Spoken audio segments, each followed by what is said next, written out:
A Grande Decisão. No vídeo de hoje, um texto extraído do livro Enviado por Deus, Memórias de Daniel Berg, editado pela CPAD e publicado no jornal Mensageiro da Paz na década de 80. Seja bem-vindo ao Diário Pentecostal Historiando, análise histórica e crítica sobre o movimento pentecostal brasileiro. Se inscreva no canal e siga nossas redes sociais. O povo que não conhece a sua história está condenado a repeti-la. A aldeia em que nasci e vivi até a idade de 17 anos chama-se Vargon. Esse nome traduzido para o português quer dizer Ilha do Lobo. Qual a origem deste nome eu não sei, porém sei que não se trata de uma ilha, nem lobos há nesse lugar. Seja como for, para mim Vargon é um desses lugares mais lindos da Suécia, sem que vá nesta declaração qualquer manifestação de bairrismo. Vargon tem a um lado o lago Vaner, do qual a cidade mais próxima, Vänersborg, tomou o nome, que forma uma divisa natural. Do outro lado estão situadas as montanhas Runenberg e Hallenberg, lugares prediletos dos reis da Suécia para realizar caçadas. Nós, as crianças, durante o verão e outono, passávamos todas as horas de férias nessas montanhas, contemplando as fontes abundantes e os lagos cristalinos. Quando subia essas montanhas por veredas estreitas, íngremes e juncadas de pedras pontiagudas, comparava esses caminhos ao caminho coberto de espinhos do cristão. Apesar dos obstáculos, continuávamos a escalada até alcançar o cume. Os olhos fixos no alvo davam asas aos pés para subir. Quando se alcançava o pico mais elevado da montanha, descortinava-se então imensa e majestosa vista panorâmica. Do alto da montanha, podia contemplar todos os lugares conhecidos que formavam o meu mundo. Esses lugares pareciam gigantes, mas vistos desde a montanha, tudo se modificava e parecia-me que podia enfeixar nos braços a minha aldeia. As pessoas que andavam pelas ruas não pareciam maiores do que formigas. O pequeno templo da congregação, para cuja construção todos contribuíram, lá estava no seu lugar. A minha contribuição para a construção foi trazer pedras das matas para os alicerces. Outras casas, que nos eram familiares, apareciam como se fossem caixas de fósforos. Quando olhei lá embaixo, a casa do padre, vi que ele estava de saída. O padre da aldeia, quando visto da montanha, não parecia diferente dos demais habitantes. Porém, no contato com ele, parecia o mais importante de todos. Todos lhe dedicavam um respeito especial. Era ele a pessoa mais importante da aldeia. Além das funções oficiais de cuidar das almas, era também inspetor escolar. Até mesmo os professores e professoras, que nós considerávamos de maior importância por serem pessoas de certo saber, até mesmo eles cumprimentavam o padre com certa distinção quando ia assistir às aulas e inspecioná-las. Em tais ocasiões, eu era um dos que tinham que responder às perguntas que o padre fazia. Ele era também professor de religião. Quanto a mim, sei que o padre não me olhava com bons olhos. A razão é clara, como se verá. Apesar das muitas visitas feitas à nossa casa a fim de convencer meus pais de que eu deveria ter sido batizado, pouco depois que nasci, o padre nada conseguiu. Nem eu, nem meus irmãos fomos por ele batizados. E isso lhe constituiu uma prova muito dura, pois estava acostumado a ser obedecido. Outras famílias na aldeia também se recusaram a deixar batizar recém-nascidos. O evangelho estava penetrando nos lares, de modo que o padre, por isso mesmo, perdia sua autoridade e seu prestígio. Para ver se amedrontava alguém, o sacerdote dizia que nunca sairia da aldeia. Pois bem, eu não fui batizado por ele e saí da aldeia. Já nesse tempo, pude refletir na desvantagem e no perigo de o povo ter uma fé dirigida sem liberdade. A fé que dominava minha aldeia e arredores impossibilitava as almas de procurar e escolher o Salvador. Nessas circunstâncias, o povo somente poderia alcançar uma fé morna, seria sempre escravo da liturgia, sem poder alcançar a experiência dos milagres e da salvação plena do nosso Deus, que transforma as almas dos pecadores redimidos. A partida de Gotemburgo. Como tantos outros haviam feito antes de mim, decidi que, naquele ano, deixaria a Suécia e embarcaria para a América do Norte. Ao findar-se o inverno antes da primavera surgir, todos os preparativos haviam chegado ao fim. Estava pronto para iniciar a longa viagem. Quando o navio apitou 3 vezes, sinal característico da partida, estava eu caminhando lentamente no convés que me levaria a terras estranhas. Olhei ao redor e vi alguma coisa estranha para mim. Era um dos muitos salva-vidas no qual estavam escritas estas palavras em letras visíveis. M.S. Romeo. Era este o nome do navio, o primeiro em que eu havia embarcado, mas não seria o último em que viajaria nos anos futuros. A chegada ao grande país. O navio em que eu viajava aproximou-se da Inglaterra. A primeira etapa da viagem seria a cidade de Hull, e olhei para cima e vi o primeiro sinal de terra próxima. Uma gaivota descrevendo curvas sobre o navio em busca de alimentos que os marinheiros costumavam atirar ao mar.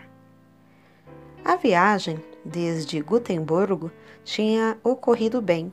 Eu estava ansioso por saber o que haveria além de silhueta da cidade de Hull, que já se podia divisar ao longe. No dia 25 de março de 1902, a costa americana apareceu ante os nossos olhos. As gaivotas, alguns dias antes, já haviam sobrevoado o navio, anunciando que a terra não estava longe. Pensei então nessa atividade maravilhosa das aves. Como elas voam dias inteiros e distinguem os navios a tão grande distância. Certamente foi Deus quem as equipou tão bem. Preparei-me finalmente para descer. Arrumei as malas e a carta prometida a meus pais já estava pronta para ser colocada no correio, logo que desembarcasse. Deixei o navio sem sentir saudades e pisei o solo americano. Estava na cidade de Boston. Havia chegado ao Novo Mundo e percebi a diferença entre a velha Europa e a América. Logo à primeira vista, podia-se notar que na América a vida era mais intensa e produtiva. Boston tinha 500 mil de habitantes. Apenas pude ver a cidade muito ligeiramente. A minha situação financeira não era muito boa, de modo que tive que apressar a chegada à Providência, no estado de Rhode Island, onde, através de amigos da Suécia, havia conseguido um emprego numa fazenda, buscando o Pentecoste. Durante os primeiros anos vividos na América, não podia esquecer a família nem os amigos que deixei na Suécia. Quando parti para os Estados Unidos, tinha o propósito de voltar um dia. As saudades do lar aumentavam, de modo que decidi voltar e embarquei. Quando cheguei à nossa cidade, já começava a escurecer. Pousei as 2 malas de mão, as outras foram despachadas, em frente ao portão. Nesse momento, minha mãe apareceu na janela. Quando me reconheceu, apressou-se a chamar meu pai e os dois vieram ao meu encontro. Foi esse um momento de emoção. Após trocarmos abraços e lágrimas de alegria, constatamos que os anos não haviam influenciado nem alterado fundamentalmente a saúde. Na pequena aldeia, nada se havia modificado e senti certa satisfação de verificar que tudo estava como antes. Apenas meu melhor amigo e companheiro de infância não morava mais ali. Vivia em uma cidade próxima, onde pregava o Evangelho. Essa informação foi me prestada por sua mãe quando a visitei na casa que tão bem conhecia, depois de passar naqueles caminhos tão familiares que eu percorria várias vezes ao dia quando menino. A informação acrescentava que o meu amigo pregava o Evangelho e referia esta coisa nova para eles, o batismo com o Espírito Santo. A mãe do meu amigo insistiu para que eu fosse visitá-lo, e dentro de mim alguma coisa falava que devia ir.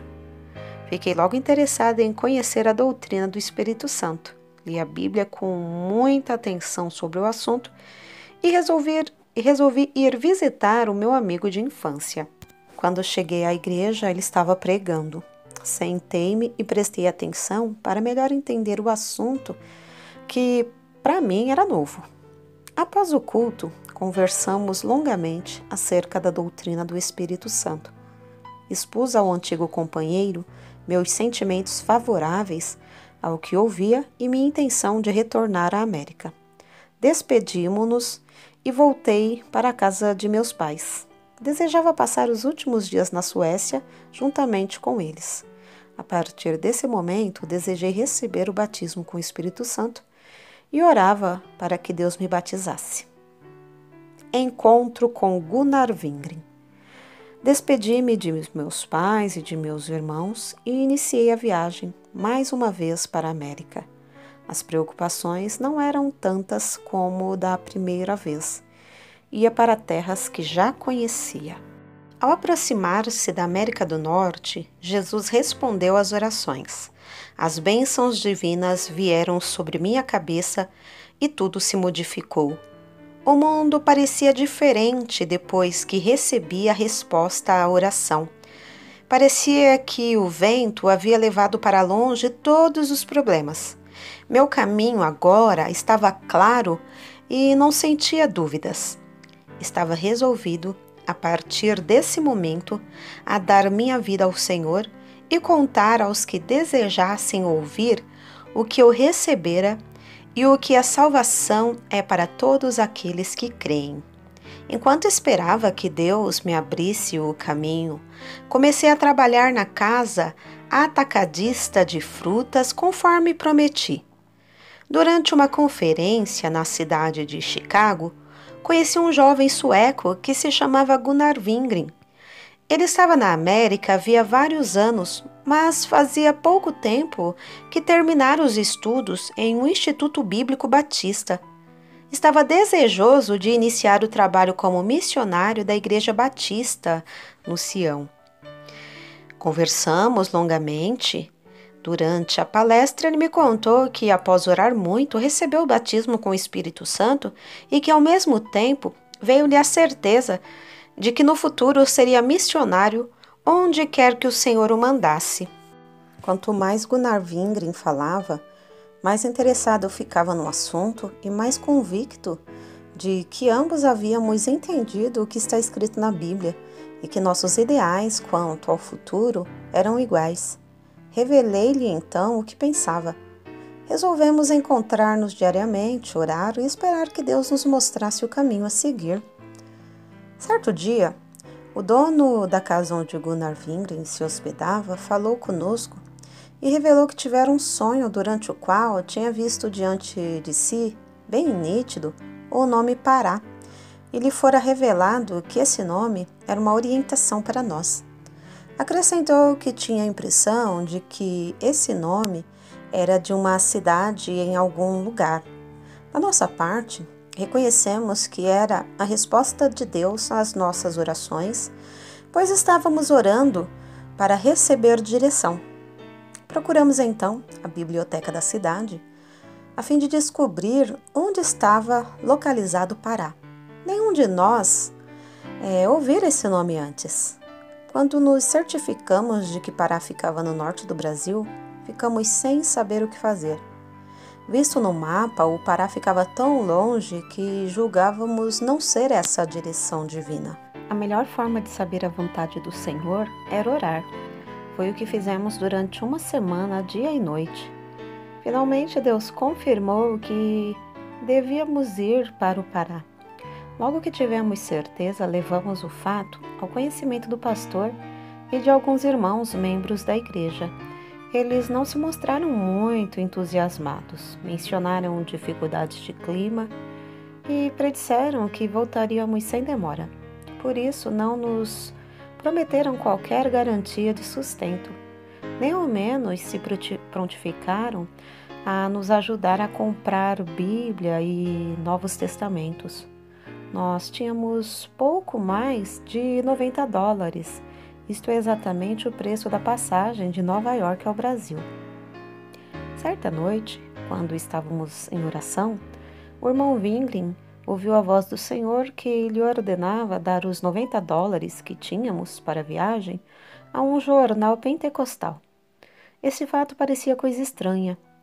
Dispor de nosso único dinheiro já reservado para a viagem.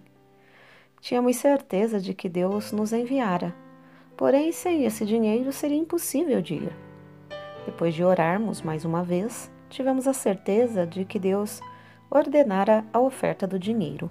Ficamos de mãos vazias, porém estávamos possuídos de alegria e de paz celestial, o que valia mais que todo o ouro.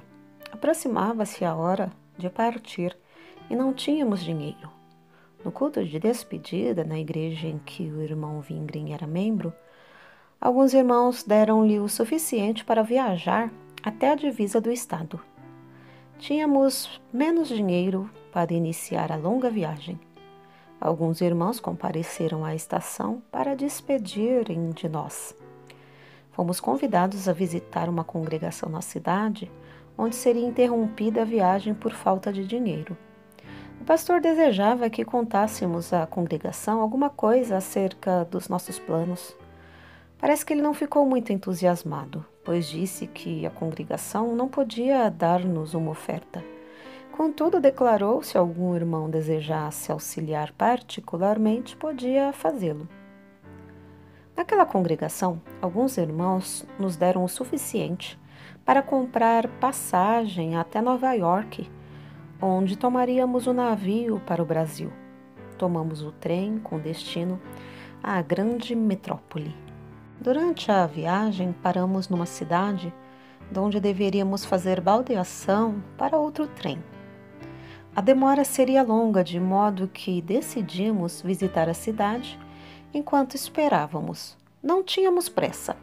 Caminhávamos despreocupadamente entre a multidão que passava apressada e indiferente. A certa altura, encontramos um homem que vinha em sentido contrário e, como nós, parecia não ter pressa.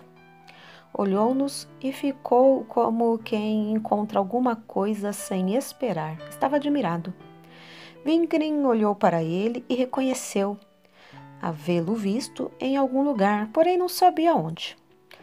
Logo que nós demos a conhecer, ele contou o seguinte: estou surpreendido de te encontrar nesta cidade depois de tanto tempo que não te via. Neste momento, estava pensando em ti. Esta carta que tenho na mão ia levá-la ao correio para te ser enviada. Jesus falou-me e mandou que te enviasse $90. E isso que está nesta carta. É isto que está nesta carta. Uma vez que te encontrei, não precisa enviar o dinheiro pelo correio. Wingren olhou para mim de modo tão expressivo que não podia esconder a alegria e a emoção. $90 havia ofertado ao jornal pentecostal de Chicago e $90 recebia naquela hora, o correspondente ao preço das passagens de Nova York ao Brasil. Quando contamos esse acontecimento e os nossos planos a esse irmão, ele quase saltou de alegria. Convidou-nos a ficar alguns dias em sua casa, o que fizemos com satisfação. Entretanto, a estada não foi longa, pois através de uma profecia entendemos que um navio sairia de Nova York no dia 5 de novembro. Logo que chegamos à grande cidade de Nova York, Procuramos as principais companhias, mas não figurava nas listas de saída qualquer navio para o dia 5. Continuamos a buscar e finalmente descobrimos que um navio estivera nos estaleiros em concerto prolongado e não fora incluído nas listas. Tinha sua saída marcada para o Brasil no dia 5 de novembro. Essa era mais uma prova de que o Senhor dirigia os nossos passos e de que estávamos na sua vontade. Não ficamos surpreendidos ao saber da existência de 2 lugares no navio. O Senhor havia preparado todas as coisas. Compramos as passagens e embarcamos. A chegada ao Brasil. Aproximava-se o fim da nossa viagem. Tudo parecia muito estranho. Os primeiros dias a bordo, as várias circunstâncias que pareciam um pesadelo, nos deixavam dúvidas quanto à nossa capacidade de suportar a viagem até o fim. Mas a viagem findara e parecia que até sentíamos saudades, não do navio, mas dos companheiros de bordo. Junto deles sentíamos-nos como que em nosso primeiro campo. No dia 19 de novembro de 1910, avistamos a cidade de Belém, no estado do Pará. Estávamos ansiosos por conhecer a terra para a qual o Senhor nos enviara. Todos os passageiros tinham pressa em desembarcar. Contavam com parentes e amigos a esperá-los, porém não tínhamos ninguém.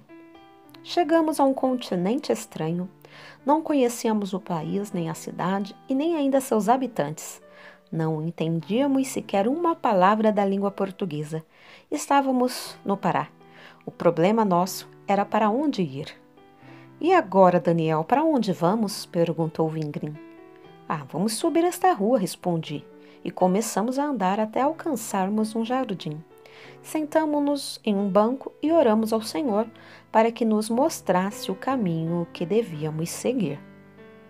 Começava a escurecer. Fizemos um balanço em nossas finanças e verificamos que tínhamos 16.000 réis e mais alguns níqueis para alguma viagem de bonde. Precisávamos arranjar um hotel barato. Voltamos ao navio para obter algumas informações a respeito, quando encontramos alguns passageiros conhecidos que também procuravam onde passar a noite. Eles conheciam a cidade e prontificaram-se a indicar-nos um hotel. Carregadores, velhos e meninos queriam conduzir nossas malas, entretanto, considerando que necessitávamos de todos os nossos poucos 1.000 réis, seguramos bem as alças das malas para não ceder aos carregadores. Quando chegamos ao hotel, deram-nos um quarto para 2 pessoas, que custaria 16.000 réis, a quantia exata que tínhamos no bolso. Não nos surpreendemos com isso. Surpresa seria se custasse mais ou menos. Apesar de nos sentirmos com as mãos vazias, Deus havia provido casa e alimentação. Estávamos certos que também cuidaria de nós no futuro. Nesse sentido, oramos ao Senhor e esperamos confiantes. No quarto do hotel, havia um jornal que alguém ali deixara. O irmão Wingren, apesar de não falar português, começou a folhear o referido jornal sem saber porquê. De repente, seus olhos fixaram-se em um nome conhecido. Aqui está, Daniel, disse ele. Sem dúvida, é a resposta de Deus, mostrando-nos o caminho aberto. O nome e o endereço a que se referia era do redator do jornal, um pastor americano de uma igreja metodista que Wingren conhecera na América do Norte. Combinamos que no dia seguinte iríamos procurá-lo, certo de que ele nos orientaria acerca da cidade. Na manhã seguinte, acordamos transbordando de gratidão a Deus por nos encontrarmos em nosso posto de serviço. Parecia-nos um sonho estar no Pará.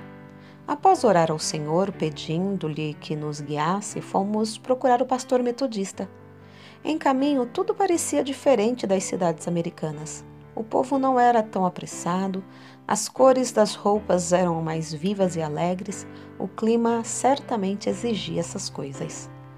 A casa da pessoa procurada ficava distante, de modo que tivemos de gastar as últimas moedas com a passagem. contudo, a viagem foi uma oportunidade para conhecer a cidade. O bonde seguia vagarosamente pelas ruas, as que mais tarde viriam a ser familiares para nós. Sem preocupação com malas ou bagagem, podíamos contemplar todas as coisas ao redor, novas e interessantes para nós. Finalmente, chegamos à casa do pastor, que nos recebeu muito bem. Ele tinha muitas experiências a contar, pois havia passado vários anos ali. Também fazia muitos anos que não via o irmão Wingren. Agora era uma surpresa encontrá-lo nesta latitude. Prometeu encaminhar-nos ao pastor Batista. Fomos bem recebidos e ele propôs que o auxiliássemos no trabalho, pois julgava demasiado para ele seus encargos na igreja em Belém. Combinamos então que passaríamos a residir no porão da igreja, local estreito e quente demais, onde colocaram uma só cama para nós dois. A princípio era difícil de dormir, com forte calor, mas pouco a pouco tudo melhorou. Iniciamos assim nossas atividades, dirigindo cultos e pregando na Igreja Batista. É claro que não fazíamos reservas quanto à doutrina pentecostal que havíamos aceitado. Quando nós sentíamos dirigidos a pregar acerca dessas verdades, nós o fazíamos com toda a franqueza. Esses tinham lido e ouvido falar a respeito, mas apenas de forma passageira, sem a ênfase de que elas são para os nossos dias e que podiam ser para eles também. Pouco a pouco começaram a mostrar-se interessados. Muitos deles, que poucas vezes assistiam aos cultos, passaram a frequentar todas as reuniões. O templo, que comumente não era ocupado pela metade, ficava cheio a ponto de muitos terem de ficar em pé. O pastor sentia-se feliz em ver o templo repleto, mas estava um tanto embaraçado. Não sabia explicar por que isso acontecia. Nosso dinheiro acabou. Apenas alguns níqueis restavam para o bonde. Necessitávamos de um professor de português. Finalmente resolvemos que eu me empregaria como fundidor, enquanto o irmão Wingren estudaria de dia. De noite, ele me ensinaria o que havia aprendido.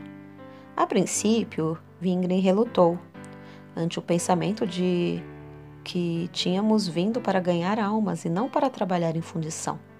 Entretanto, a não ser que aprendêssemos o português, pouco poderíamos fazer. Como fundidor, eu ganhava 12.000 réis por dia, salário elevado na época. Essa quantia era suficiente para sustentar a ambos e ainda sobrava para comprar Bíblias e Testamento dos Estados Unidos. Em geral, deitávamos muito tarde, pois as lições tomavam muito tempo. Além disso, quase todas as noites recebíamos visitas dos membros da igreja, desejosos de saber mais claramente a respeito das verdades que anunciamos e interessados em saber se as mesmas eram para todos. No contato que eles tinham conosco, notaram que vivíamos o que pregávamos, tanto a vida de oração como na vida de fé. Essas coisas serviram para atrair esses irmãos.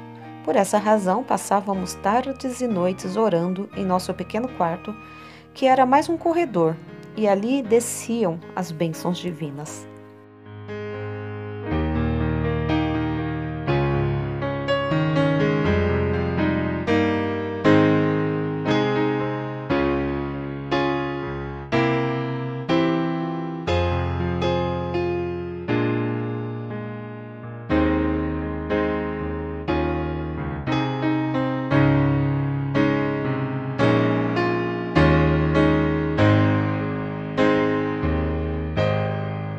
Porque nada podemos contra a verdade, senão pela verdade. Segunda carta aos Coríntios 13:8. Se você gostou do conteúdo deste vídeo, se inscreva no canal, deixe o seu joinha, compartilhe e ative o sininho para receber do YouTube as notificações dos novos vídeos.